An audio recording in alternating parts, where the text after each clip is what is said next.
एक शिकवा है, इसको मैं बहुत सारे लोगों को देख चुका हूँ वीडियोस बनाते हुए। इसके ऊपर मैंने एक सबसे पहली वीडियो देखी तलत हुसैन साहब जो नामवर एंकर हैं, उनकी एक मैंने वीडियो देखी थी। फिर जनाब एक मेरा अपना भी एक्सपीरियंस है, आए रोज़ मुल्तान लाहौर आना जाना रहता है, मुल्तान घर है तो आते जाते रहते हैं जनाब, रुकते हैं भेरा, फिर आगे सियाल और फिर आगे अगली मोटरवे पे जो M4 है। तो वहाँ एक चीज़ जो एक आम ऑब्जर्वेशन है, वो जो रैक्स लगे हुए हैं बड़े, उन्होंने फैंसी नोयत के रैक्स बना रखे हैं, बड़े अच्छे उन्होंने स्टोर बना रखे हैं, और उनका जो प्रोडक्ट्स पड़ी हुई हैं, वेफर्स हैं, चॉकलेट्स हैं, बिस्किट्स हैं, मुख्तलिफ़ किस्म के चिप्स हैं, मुख्तलिफ़ किस्म के मशरूबात हैं, वो पाकिस्तान की किसी भी आपको डिपार्टमेंटल स्टोर पे नहीं मिलेंगे। और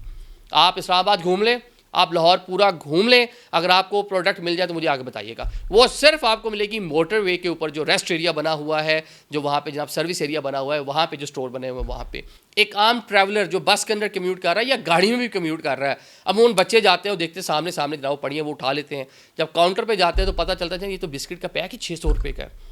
और फादर सोच रहा होगा या मदर सोच रही होगी कि ये तो 60 रुपये का होगा। चलें आम मार्केट में लाहौर में, मुल्तान में, फैसलाबाद में, इस्लामाबाद में वो मिलता होगा आम शॉप से 40 रुपये का, 50 रुपये का, मोटर पे 10 रुपये महंगा मिल जाएगा, 20 रुपये मिल जाएगा। लेकिन 600 रुपये सुनकर बाय गॉड मैंने कितने लोगों को उनको वापस रखते हुए देखा है कि जनाब वो नहीं ले सकते। तो अब जनाब फैसला किया गया है ये कि जितनी भी डिस्ट्रिक्ट गवर्नमेंट्स हैं जहाँ जहाँ से मोटरवेज गुजर रही हैं, उनकी जो फूड अथॉरिटीज़ हैं वो वहाँ पे जाके रेड करेंगी, फूड का म्यार चेक करेंगी,